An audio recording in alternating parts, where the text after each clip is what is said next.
بسم اللہ الرحمن الرحیم۔ دوستو، تھوڑی دیر پہلے آج میجر جنرل غفور صاحب ڈی جی ISPR کی پریس بریفنگ سننے کا اتفاق ہوا جو کافی دیر ٹی وی پر تمام چینلز پر چلتی رہی، اور اس میں مختلف قسم کے واقعات انہوں نے بیان کیے، انڈیا کا حوالہ دیا اور ساری باتیں کی۔ لیکن اس میں جو آج سب سے حیران کن بات تھی وہ تھی PTM، پشتون تحفظ موومنٹ۔ اس کے بارے میں ساری باتیں کی گئیں اور اس کو اچانک ہی جو ہے وہ ڈکلیئر کیا گیا بڑا دہشت گرد تنظیم کے طور پہ،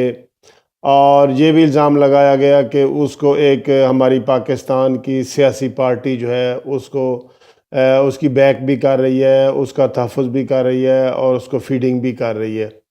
دوستو، یہ میرے لیے تو بہت حیران کن تھا، کیونکہ میں نے پچھلے ہفتے عمران خان کی وزیر اعظم صاحب کی تقریر سنی، اور انہوں نے وہاں پہ وانا میں تقریر کرتے ہوئے کہا تھا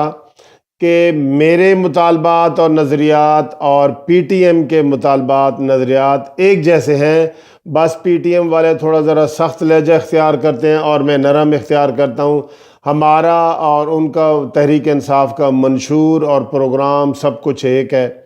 لیکن آج جب جنرل غفور صاحب یہ بتا رہے تھے PTM کی ساری تفصیلات، کہ وہ جب سروں سے فٹ بال کھیلا جا رہا تھا اور گلے کاٹے جا رہے تھے تو یہ PTM والے کہاں تھے، اور پھر انہوں نے جو بڑے انکشافات کیے وہ یہ کہ PTM والے، پشتون تحفظ موومنٹ والے راہ سے فنڈ لیتے ہیں اور افغانستان کی جو خفیہ ایجنسی ہے ان سے فنڈ لیتے ہیں۔ تو میں تو یہ سن کے بڑا حیران ہو گیا، اور ساتھ ہی انہوں نے خود ہی کہہ دیا کہ ہمیں آرمی جرنل جو ہے وہ باجوہ صاحب نے کہا تھا کہ ان سے محبت بڑا سلوک کرنا ہے، پیار والا سلوک کرنا ہے، اور ان کے ساتھ کوئی ایسی سخت سلوک نہیں کرنا۔ تو دوستو، آج یہ اچانک ساری باتیں سامنے آئی ہیں، تو اس سے مجھے تو بہت افسوس ہوا ہے کہ اس طرح کی باتیں سامنے آئی ہیں۔ مجھے تو یقین جانے کہ PTM کے بارے میں جیسے مجھے علم نہیں تھا، اس طرح اکثر پاکستانیوں کو اس کے بارے میں علم نہیں تھا کہ یہ کون سی تنظیم ہے، کیا کرتی ہے، کیا نہیں کرتی۔ لیکن اب جو اس کی ساری تفصیلات آپ کے سامنے آئی ہیں کہ وانا اور ان ایجنسیوں میں اور فاٹا کے علاقوں میں وہ پشتونوں کے حقوق کے تحفظ کے لیے اور اس طرح کی وہ ساری یہ تنظیم کام کر رہی تھی، اور لیکن آج اس کو دہشت گرد قرار دیا گیا ہے اور کہا گیا ہے کہ ٹائم از اوور۔ تو میں یہ سمجھتا ہوں کہ وہ پولیٹیکل پارٹی جو ہے نا، جس کی طرف پیپلز پارٹی کی طرف اشارہ کیا جا رہا ہے کہ وہ اس کو جو ہے وہ تحفظ کرتی ہے یا اس کے لیے نرم گوشہ رکھتی ہے، تو میں یہ ذاتی طور پہ سمجھتا ہوں کہ عمران خان بھی PTM کے لیے،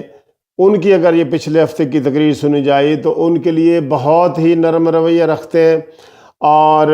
وہ ان کے لیے وہ یہی بالکل کہتے رہے کہ ہمارے آپ کے مطالبات سیم ہیں، ہمارا منشور سیم ہے، سارا کچھ ہے، آپ ذرا غصے سے کرتے ہیں، میں آرام سے کرتا ہوں۔ تو میں دوستو یہ سمجھتا ہوں کہ ان کے اوپر جو ہے نا یہ سخت پالیسی جو ہے یہ نہیں ہونی چاہیے۔ یہ ہمارے لیے بہت بڑے مسائل کا پیش خیمہ ہوگا، اور میں یہ سمجھتا ہوں کہ اگر اس کے اوپر یک طرفہ طور پہ کارروائی کی گئی اور اسمبلیوں کے ذریعے منظوری نہ لی گئی اور تمام پولیٹیکل پارٹیوں کو آن بورڈ نہ کیا گیا، تو میری یہ پیشن گوئی ہے کہ اسی ایک مین وجہ سے عمران خان کے بھی اسٹیبلشمنٹ کی وجہ سے تعلقات خراب ہو سکتے ہیں، کیونکہ عمران خان میں نہیں سمجھتا کہ اتنے ایزیلی وہ مان جائیں کہ PTM والے دہشت گرد ہیں، راہ سے وہ لیتے ہیں اور انڈیا کے پرو انڈین ہیں، یہ وہ سارے جو الزامات آج اچانک لگائے گئے ہیں، تو عمران خان بھی ان کو آسانی سے جو ہے نا وہ ماننے والا نہیں ہے۔ تو مجھے یہ لگتا ہے کہ اگر یہ بات آگے بڑھی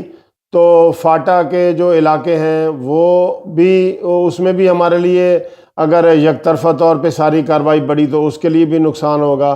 اور عمران خان کی جو ویوز ہیں، جو ان کی پارٹی کے ویو ہیں، تحریک استقلال کے ویو ہیں، اس سے بھی جو آرمی ہے، ہماری جو اسٹیبلشمنٹ ہے، اس سے دوریاں پیدا ہوں گی اور اس سے اختلافات پیدا ہوں گے۔ تو میں یہ سمجھتا ہوں کہ اس طرح کے سخت ایکشن لینے کی بجائے